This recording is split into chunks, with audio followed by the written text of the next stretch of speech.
দেখেন তেলের লাইনের জন্য দীর্ঘ অপেক্ষা শুরু হয়েছে হাতিরপুল কাঁচা বাজার থেকে, এইভাবে চলতেছে।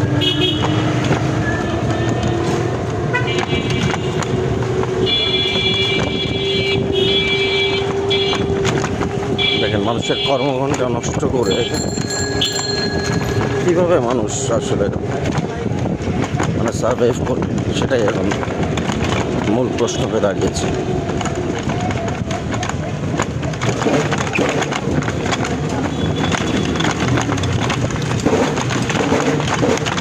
পুরোটা রাস্তায় এই অবস্থা।